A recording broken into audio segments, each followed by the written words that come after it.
Mutton keema, chicken keema டேஸ்ட்டில் இன்றைக்கி நம்ம சோயாவில் கீமா பண்ண போகிறோம். டேஸ்ட்டு ரொம்ப ரொம்ப அட்டகாசமாக இருக்கும். தோசை, சப்பாத்தி, நான், ரைஸுக்கெல்லாம் இதோட டேஸ்ட்டு ரொம்ப ரொம்ப அல்டிமேட்டாக இருக்கும். எப்படி செய்யணும்னு பார்க்கலாமா? ஃபஸ்ட்டு ஒரு பாத்திரத்தில் தண்ணி நல்லா கொதிக்க வச்சுக்கோங்க. தண்ணி நல்லா தளதளன்னு கொதிச்சுட்டு இருக்கும்போது இதில் 1 கப்பு சோயா எடுத்து சேர்த்துக்கிறேன். சோயா ரொம்ப நேரம் வேகணும்னு இல்லை, தண்ணி நல்லா கொதிச்சிருக்கனால உடனே வெந்துடும். இதை நம்ம அரைக்க தான் போகிறோம். சோயாவை வெளியில் எடுத்துட்டு தண்ணியெல்லாம் வடிகட்டிட்டு நல்லா கையால் புழிஞ்சிட்டு ஒரு மிக்சி ஜாரில் சேர்த்து இதை நல்லா கொரன்னு அரைச்சிக்கலாம். இப்போ ஒரு மசாலா நம்ம இதுக்கு ரெடி பண்ணிக்கலாம்.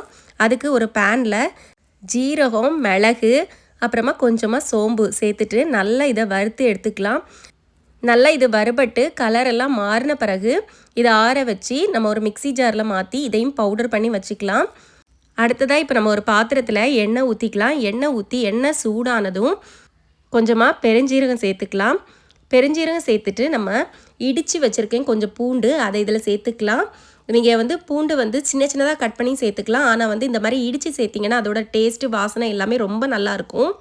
பூண்டு நல்லா வதங்கி அதோட கலர் மாறுற அளவுக்கு இதை வறுத்து எடுத்துக்கலாம். அப்புறமா இதில் ஒரு 2 வெங்காயத்தை கட் பண்ணி எடுத்து வச்சுருக்கேன், அதை சேர்த்துக்கலாம். வெங்காயம் சீக்கிரமாக வதங்குறதுக்கு கொஞ்சமாக இதில் உப்பு சேர்த்துக்கலாம்.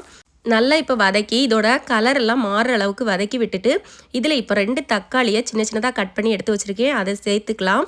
தக்காளி நல்லா மசிஞ்சு வேகிற அளவுக்கு நல்லா வதக்கி விட்டுக்கணும். இந்த அளவுக்கு நல்லா வதங்கின பிறகு நம்ம அரைச்சி வச்சுருக்க அந்த சோயாவை இதில் சேர்த்துக்கலாம். சோயா சேர்த்துட்டு நல்லா கைவிடாமல் கிளறிக்கோங்க. ஏன்னா இப்போ தான் அடி பிடிக்கும். நல்லா கிளறி விட்டுட்டு இதில் மசாலாலாம் இப்போ சேர்த்துக்கலாம்.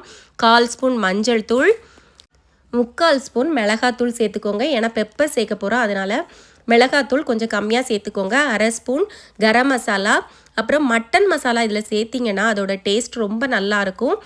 நான் ஒரு 1/2 ஸ்பூன் போல் மட்டன் மசாலா சேர்த்துருக்கேன்.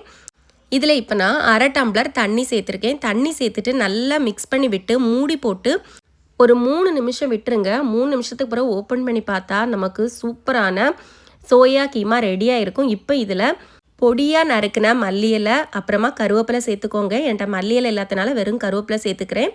லாஸ்ட்டாக இதில் நம்ம பொடிச்சு வச்சுருந்த மிளகு, ஜீரகம், பெருஞ்சீரக பொடியை சேர்த்து நல்லா கலந்து விட்டுக்கோங்க. அவ்வளோதான், 2 நிமிஷம் நம்ம இதை கலந்து விட்டுட்டு சர்வ் பண்ணிக்க வேண்டியதான். நமக்கு சூப்பரான சோயா கீமா ரெடி ஆகிடுச்சு. நீங்களும் கண்டிப்பாக இந்த ரெசிபியை வீட்டில் ட்ரை பண்ணி பாருங்கள். ரொம்பவே டேஸ்ட்டாக இருக்கும். சிக்கன், மட்டனுக்கெல்லாம் கண்டிப்பாக டஃப் கொடுக்கும். நீங்களும் செஞ்சு பார்த்துட்டு கமெண்டில் எனக்கு சொல்லுங்கள் எப்படி வந்துச்சுன்னு. இந்த வீடியோ பிடிச்சிருந்தா லைக் பண்ணுங்கள். உங்கள் ஃப்ரெண்ட்ஸ் அண்ட் ஃபேமிலிக்கு மறக்காமல் வீடியோவை ஷேர் பண்ணி விடுங்க. இன்னும் சேனலை சப்ஸ்கிரைப் பண்ணாமல் பார்க்குறீங்கன்னா சப்ஸ்கிரைப் பண்ணி சப்போர்ட் பண்ணுங்கள். தேங்க்ஸ் ஃபார் வாட்சிங். பாய்.